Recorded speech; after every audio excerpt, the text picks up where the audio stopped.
Good afternoon, students. Today we are going to pick up the poetry Keeping Quiet by Pablo Neruda. Before we begin, let's look at the introduction. Pablo Neruda was born in 1904 and died in 1973. He is known with his pen name Neftali Ricardo Reyes Basso Alto and was born in the town of Perel in Chile. Neruda's poems are full of easily understood images which make them no less beautiful. He won the Nobel Prize for Literature in the year 1971. In this poem, Neruda talks about necessity of quiet introspection and creating a feeling of mutual understanding among human beings. Okay, now what is mutual understanding? If you look at the word mutual, which means from both sides, participation from both sides.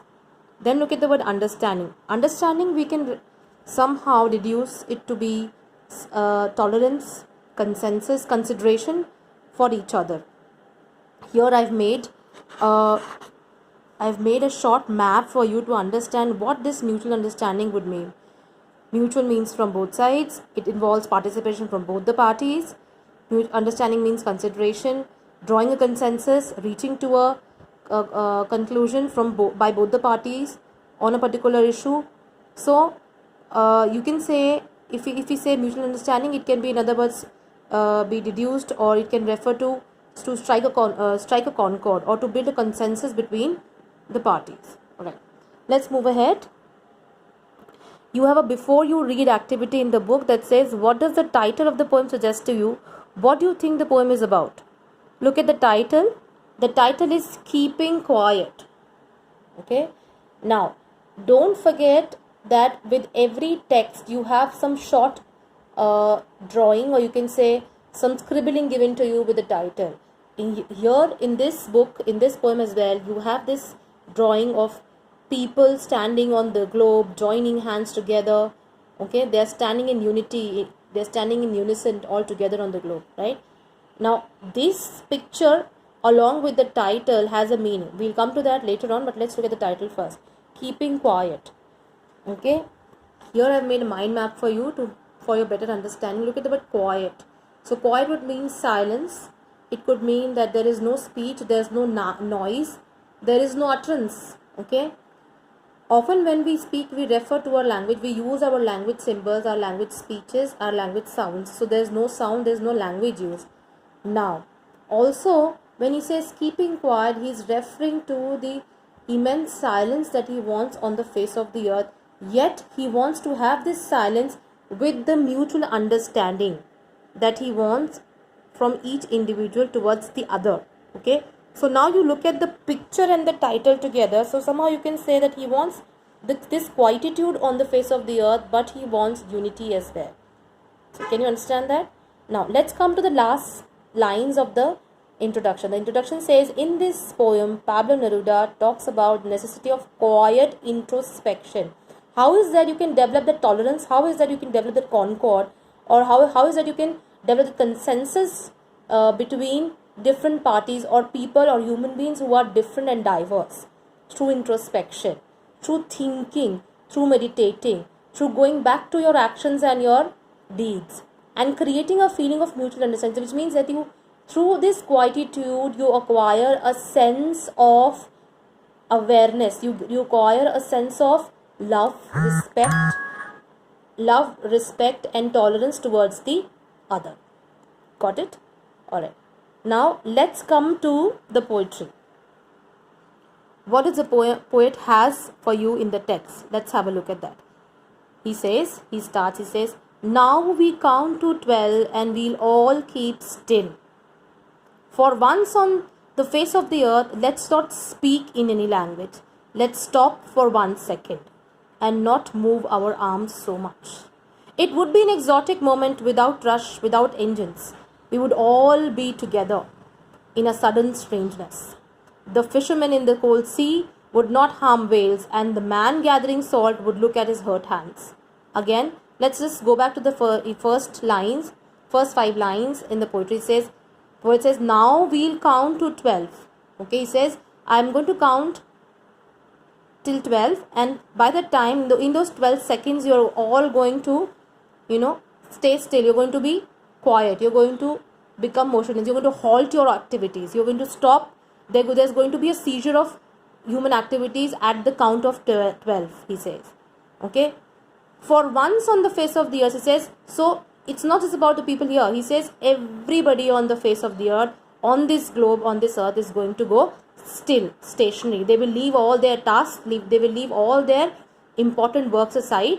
They will sideline their works and they will keep quiet. They will stand still. They will stay still for a while. There will be a halt of human activities. And he says, let's not speak in any language. Again, the second thing he says, first was the human activity. Second is the expression or the utterances. So, he refers to the fact that human activities are not just actions, they are language as well. Okay. He says, let's stop for 1 second and not move our arms so much. So, maybe there are people who are working with hands. There are people who are, putting out gestures. There are people who are speaking a lot. Whatever is there going on, happening on the earth, he says, everything should stand still. Everything should stop. There should be a complete seizure of human activity. I'm again repeating certain words. Please keep on marking those words for you, because when you explain those lines, those expressions are very important for you, right? Okay. So I have another short note for you for the synonyms that you can take into account. Still means stationary, something, somebody when somebody lies motionless, something when things come to at rest. To freeze, everybody would freeze. They would be static. The human civilization will go static at that moment. Then look at the word exotic. We'll come to that later. Let's have a look here. It says, let's not speak in any language. Let's stop for 1 second and not move our arms so much. Now I've marked this line for you. Let's not speak in any language. Please mark this line as well. Okay, we'll come to this line later on when we do the next 4 lines. Okay, the next 4 lines says, it would be an now that particular moment when everything would be at rest, the human life or the life on globe will go static. It will be an overwhelming moment. It will be a euphoric moment for everybody, because it will be a life. It will be a moment without rush. See, rush, commotion, anxiety, okay, panic, restlessness of work. Then he says without engines. Now when he says without engines, he is referring to the Industrial Revolution. He is referring to the industries on the earth which are very much active. So he is again clarifying his point. He is saying it's not just human beings who have to stop, who have to be at halt, who have to be at rest. He says even the engines, the machines should stop. They should be at rest. I think you can clearly get this idea from the recent scenario that we are at lockdown. The entire life on earth at this moment is at rest. Industries are shut. Offices are shut, although people are there inside. But what is outside, it seems that life has gone still. It is lying at its standstill. Alright? Okay. It would be an exotic moment, without rush, without engines. We would all be together. Now, when he refers to the word engines and rush, it somehow also refers to the fact that human civilization or human beings are always aiming towards productivity. They are aiming towards production. They are aiming towards goal.